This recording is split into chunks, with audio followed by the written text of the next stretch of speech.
Good afternoon. Hello there. My name is Tom Saunders. I work as Managing Director for Opportunity China. It's really great to have you all on this call. I'm here with my two colleagues, Will and Steph, and we are here today to run through the current situation that we are in with getting out to China. Thanks so much for joining this call, and thanks so much for your patience in getting out to China. Indeed, the current pandemic has been absolute madness, hasn't it? The situation that the world has managed to get itself into. On the positive side, at least, we seem to be moving in the right direction, and in the not too distant future, we should hopefully have teachers in China, which is what we're here for. As I hope you know, Opportunity China runs its organisation to a very good level of making sure that we look after all of the teachers that we get out to China, and do all of the checks and balances to make sure that that is always well done. So this call really is just to keep you up to date with the current situation. So I'm going to pass you over to my colleague Steph to start off with. Hello everybody, and again thank you for being available to join us today. I know that there are lots of people that can't make it just because of time differences or other commitments. So yes, thank you to those of you as well that are listening retrospectively. I think quite a lot of you I will have spoken to in terms of your interview, and we might have at some point had some correspondence. So yes, thanks again for being available, and it's nice to talk to you today. In terms of the focus for today's session, really what we wanted to do is try and give you a bit of an update on the situation as we know it. So we can't profess to having all of the answers, but what we can do is really highlight some of the more consistent information that has presented over the past year and moving forward as well. So we're going to talk briefly about the current COVID situation in China, the impact that will and likely have on programme start dates and getting out to China, the implications of this for visa and immigration policies, vaccines, quarantine, China arrival policies as they stand at present, of course very much subject to change. And then finally, some frequently asked questions as well. So those will be what we'll be focusing on. Really important to say is that we might not cover your specific question, and if that's the case, please feel welcome at any time always to email info@opportunity-china.com. Very, very happy to always answer questions. And we will get back to you normally within 2 working days. So I think it's worth just pointing out the current COVID situation in China, just in case you've been focused on that of your home country. Many of you will know that actually China has, from the very start of the COVID outbreak, has implemented a very strict containment policy. So very strict lockdown policies. That was over a year ago now. As a result of that, COVID outbreaks in China have since been very few and far between. The last ones have been many months ago. They're very localised. They tend to be in more northern parts of the country. And when there has been very small outbreak, the whole city goes into lockdown. And just as the Chinese government have dealt with things to date, things have been very strict and outbreaks have been very well managed and very carefully contained. Citizens still use the health app. It's mandatory. It's not like it sort of has been in the UK and other countries. So yes, the Chinese government, without going into too many reasons as to why, the Chinese government do contain things very, very strictly, as is so important in a country with a population of 1.4 billion people. Of course you're interested in that, but really why you're interested in that is what that means for yourself and getting out to China and program start dates. As I just mentioned, the Chinese government's curtailment policy to prevent spread is something that's taken really seriously and continues to be taken seriously. Because of that, while in theory it's possible to currently get into China, the practicalities and realities of that are very different. The Chinese government do really need to ensure that there's not what they call imported cases. So the last thing they want is for foreigners, so foreign citizens, to come into China and for that to mean that they bring imported cases of COVID into the country. That's the biggest impact on their immigration and visa policies moving forward, as I say, is to try and prevent the spread and to try and prevent COVID coming back into China. We will go into a bit more detail of that in a future slide, but really what that means for program start dates and entering China is that in the majority of cases, our best educated and informed, effectively guess, is that mid-autumn, so that may be October, November, is really the earliest anticipated start date. So it may well be that it's possible for more and more people to get into China earlier than that. It may well be that there are more COVID outbreaks worldwide, and that means that start dates are going to be later than that. But really, at the moment, our best guess from constant monitoring of the situation on a daily basis, speaking to contacts in all cities, whether that be at government level, provincial level, and to schools as well, is that that's going to be the earliest start date at present. Of course, as I say, that's subject to change. We've witnessed things in the last sort of 15 months that are completely unprecedented in history. And therefore, we can't say anything in concrete, to be honest, actually, with most things in life at the moment. But that's our guess at the moment. What that means is that we are asking all programme participants who are still engaged and interested is to be as flexible as possible. We will be as flexible as possible with you. If it means that perhaps you end up taking a job or an internship in the meantime, and that requires giving a degree of notice, whether that means that you want to push your start date back to February 2022 in order to have more certainty, whether that means that you still want to start as soon as possible. We will be as flexible as possible with you and will encourage partner schools to do so as well.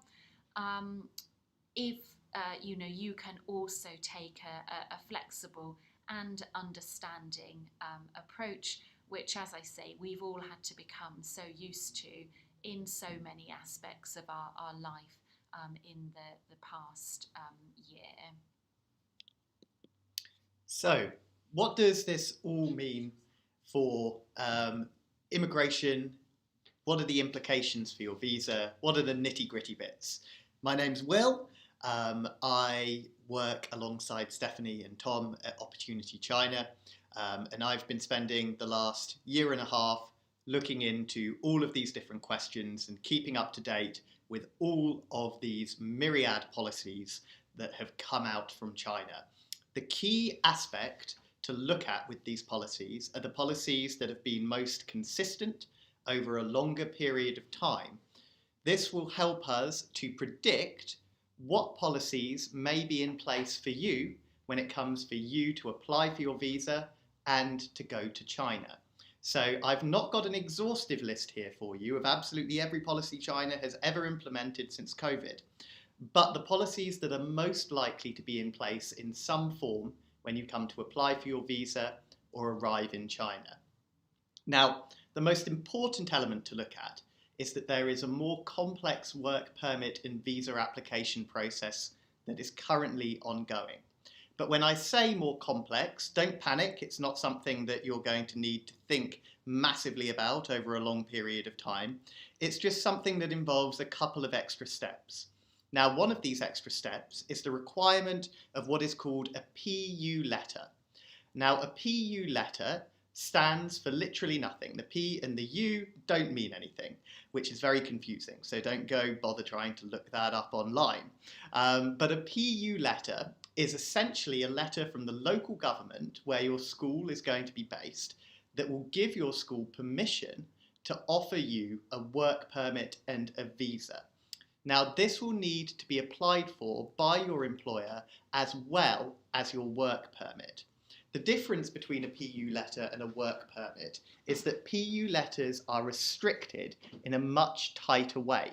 So you may well receive a work permit letter notice from your school, but you won't actually be able to apply for your place or for your visa at the visa centre until you also receive a PU letter.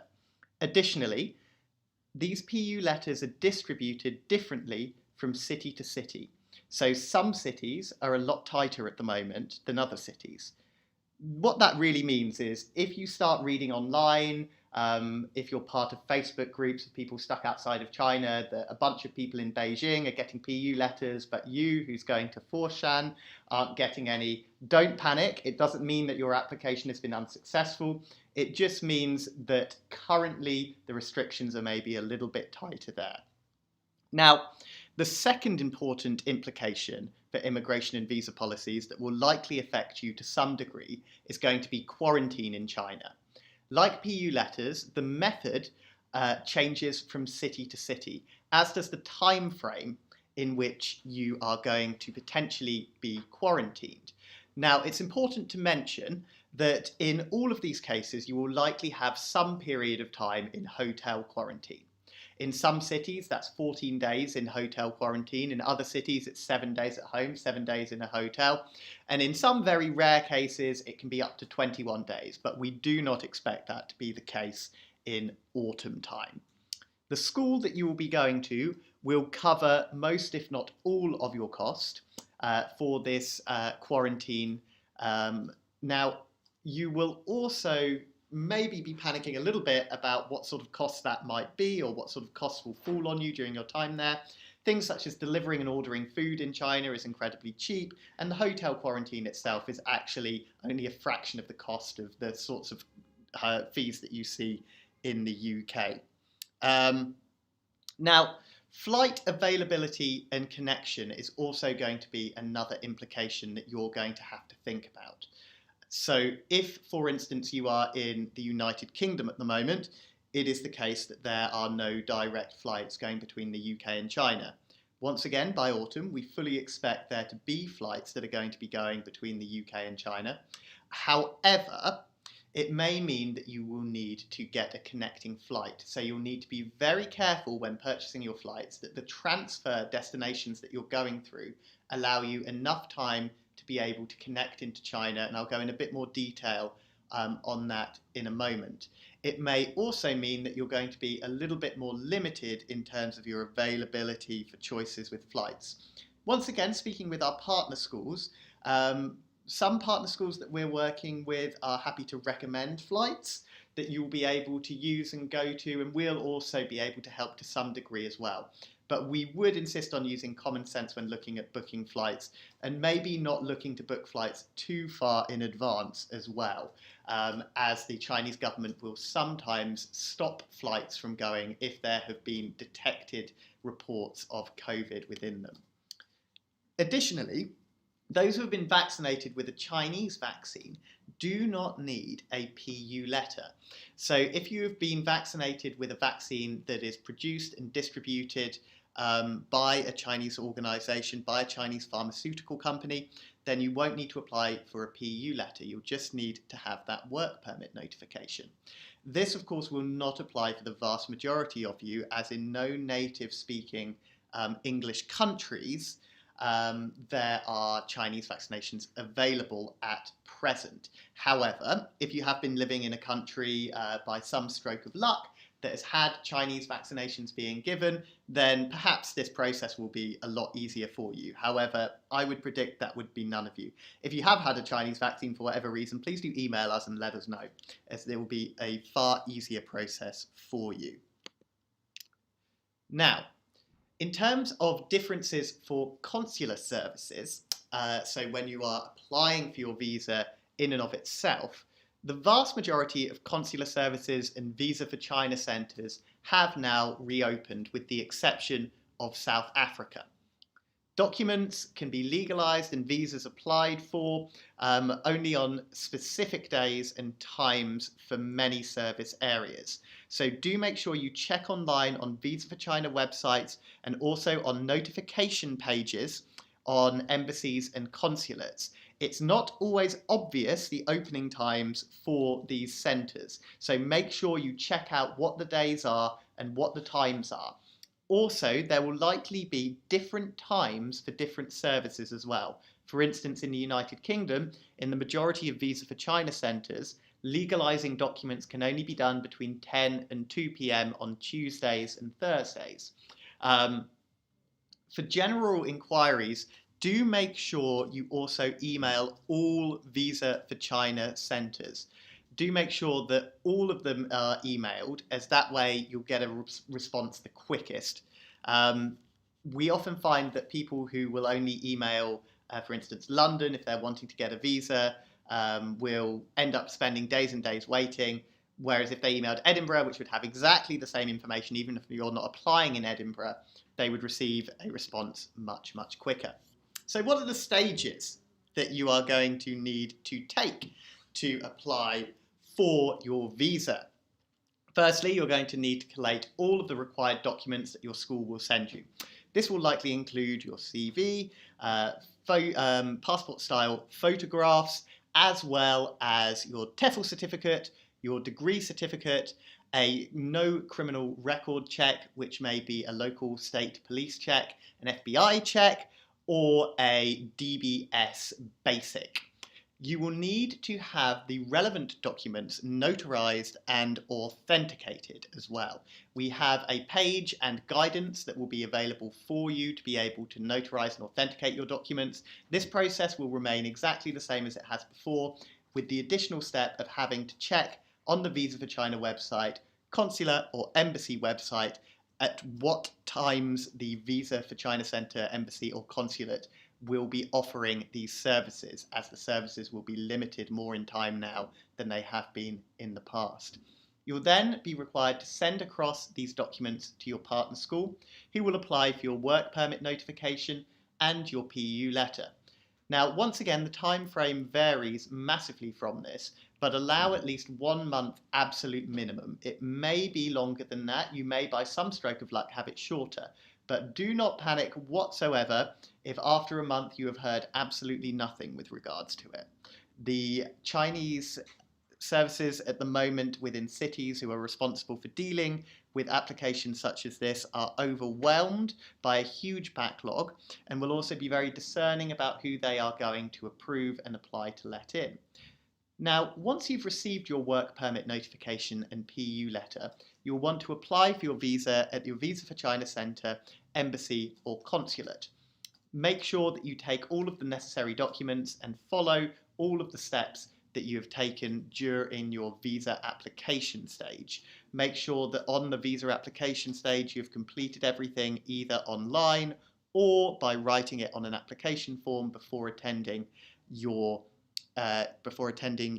registered appointment.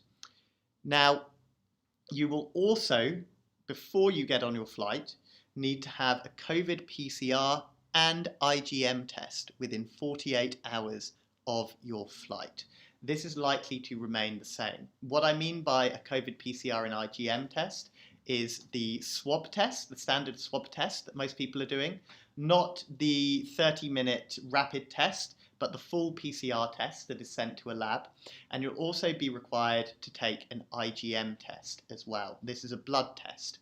You will be required to take these tests at a private clinic or at a private centre. You will actually find in most private clinics and private centres now they will have dedicated pages specifically for people who are travelling to China because of this, as it is quite unique. You may also find that when you are changing at an airport, when you are changing flights at an airport, the airport may have a specific area for people going to China for you to be retested in as well if it falls outside that 48-hour period. There are several airports that have this service available already. A few for your notice are Amsterdam Schiphol, Helsinki and Frankfurt. They will all have little areas where you may need to once again take these tests. I will hand over now to Stephanie again for some of our more frequently asked questions. Yeah, so thanks for that, Will. That's I think that's helpful to run through some of those current processes. I think just to stress again, I know that Will stressed it a lot already, but just to stress that those are current processes. They're very much subject to change or amendment or to get easier. That we can't say that in 5 months' time that's going to be the process. The processes there at the moment are to again really prevent the import of cases to China. So questions that pop up fairly frequently are just noted here. So I'm going to run through them and I'll also have a quick look at some of the chat questions as well, just in case you've noted any questions in there. So there are people that plan to start masters, PhDs, graduate programs from September 2022 and are of course keen to know whether they will be able to be back in the autumn by that time. The short answer is at the moment, yes, we believe that will be possible. So if, for example, you start with a public school and you arrive in October, November time, it will be the case that your contract runs until the end of the school year, which is normally the first week of July. So as of that time, you will then be out of contract and then you'll be able to return to your home country to pursue your plans for September. That's only possible with a public school because public school contracts run in line with the academic year. If you decide to work for a language centre, then your contract will always be 12 months from the time that you actually start that contract, which is quite an important aspect to remember. So, for example, if you arrive in November, your contract would then run until the following November. It's something that you might want to take into consideration when choosing your school type. As I say with everything, the caveat is that that is subject to change, of course, in that some schools might not agree to a really late start date, say November, December time, and then to still end the contract at the end of the academic year. But the feeling and information that we're getting from schools at the moment is that will be possible for that slightly later start in the autumn and then to still finish up at the end of the academic year. Another question, very frequent, is how many schools can get a PU letter? The truth to that at the moment is they are few and far between.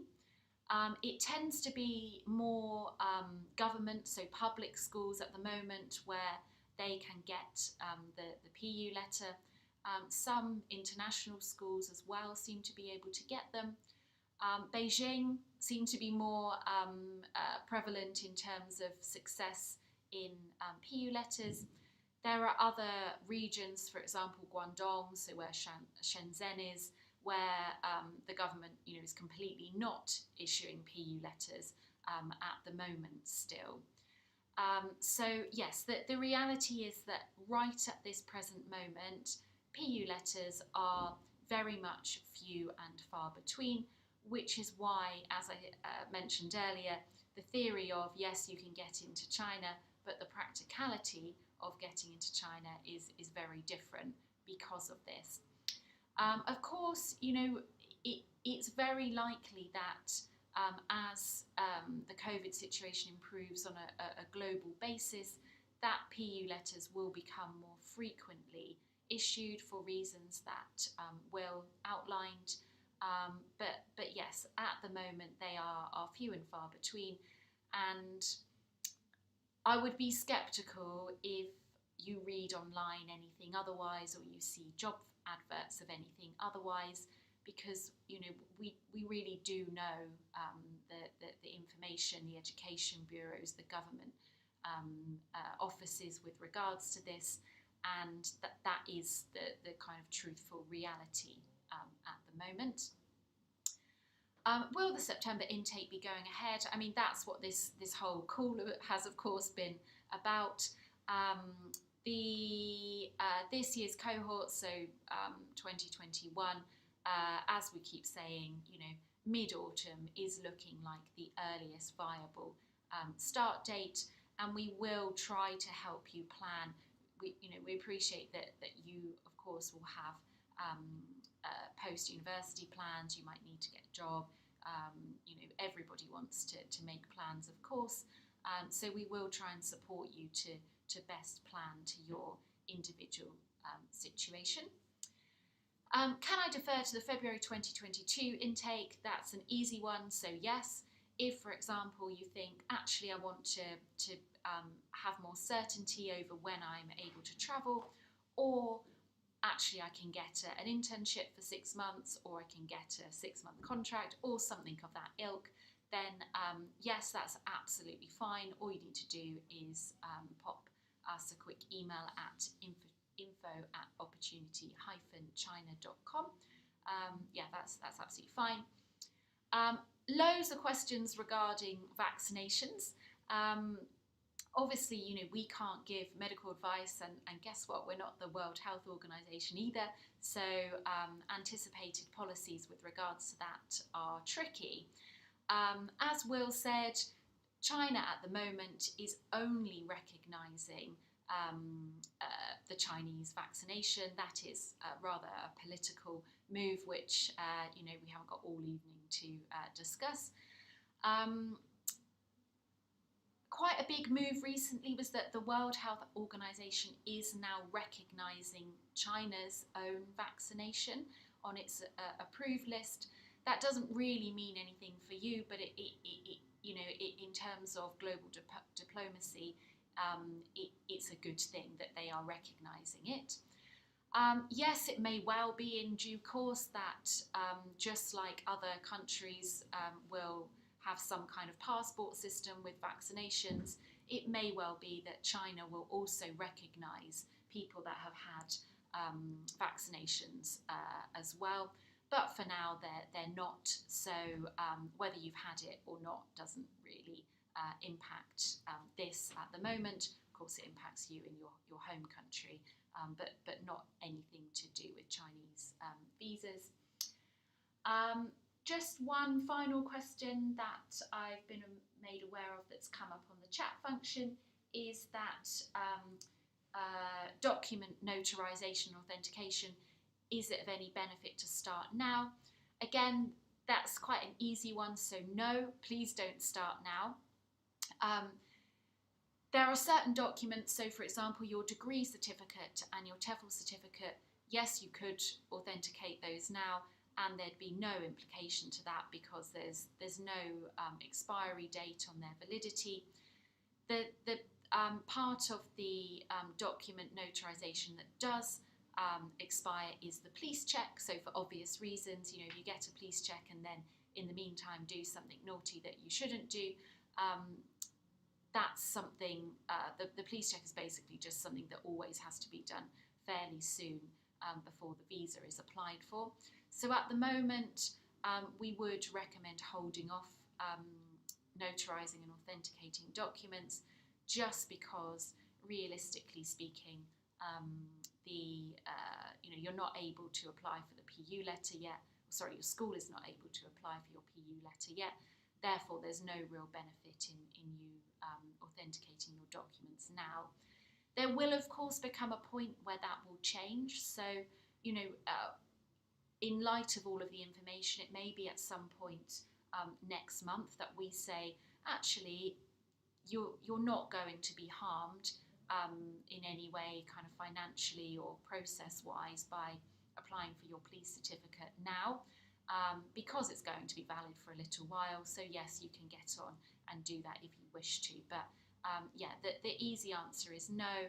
Please, at the moment, if you've not authenticated your documents, don't start. The only caveat to that is that if you are or have been in the process for a very long time and your school is able to get a PU letter, you know, for some of those that were supposed to start, for example, much earlier this year or last September, the only, you know, as I say, the only caveat is that, you know, you may have been informed. These are people that have been in the process for a long time now. You may have been informed recently by your school that it's looking more likely. Yes, of course, then you can authenticate your documents, and many of you are in the process or completed that process a very long time ago. So it's only new applicants that haven't interviewed with schools or done school matching or anything like that. No, please don't authenticate your documents. Sorry, that was a bit of a long-winded way of saying that. I think that's really all of the questions. Will, have you seen anything else or have anything else to add to that? That all sounds good to me. Okay, so yes, as we mentioned at the beginning, you know, thank you very much for your continued patience and interest. Believe me, if we did have all of the answers to all of this situation, then we would of course tell you. We have to go on government announcements. We have to go on the information provided by visa centres and embassies in countries worldwide. But when we do have information, we will, of course, release it to you. And we will be continuing with our fortnightly updates. And we also do publish any policy changes on the COVID update page on our website as well. So you can be rest assured that when anything does change, you will hear from us. But you'll hear from us, you know, as a matter of course, regardless. As we've mentioned throughout as well, if you do have any questions that pertain to your individual situation, please do get in touch. I'm always available to help with questions, as is Will, as is the rest of our team here as well. So yes, if you do have specific questions that relate to your own situations, you are very, very welcome to get in touch. Oh, it's just been pointed out that there's a couple more questions, so I will just try and have a quick look at those. So if this year's intake is anticipated for October, November, when would the school matching process start, given that, as you said earlier, it can take up to 4 weeks for them to do the documents on their end?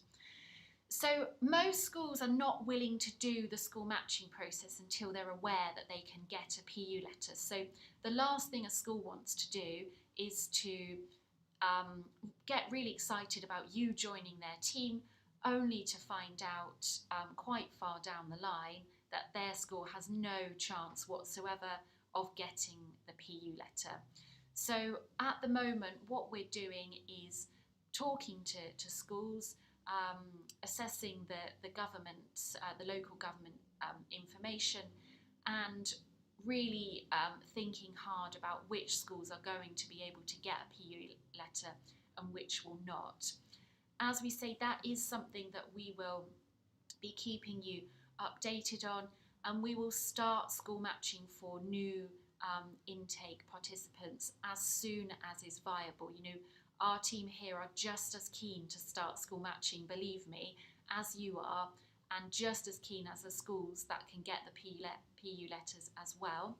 But as I say, the last thing that we want to do is do our normal school matching process as we would do in normal years, only to find that further down the line that certain organisations and schools, just because of how bureaucracy works in China, are not able to then get a PU letter, and you've gone through all of the document process, etc. So the short answer to that is we will be postponing for at least a few more weeks, if not potentially longer, until we have more certainty on the PU letter front. So I think that answers, well, as best possible, the questions that have just arisen there.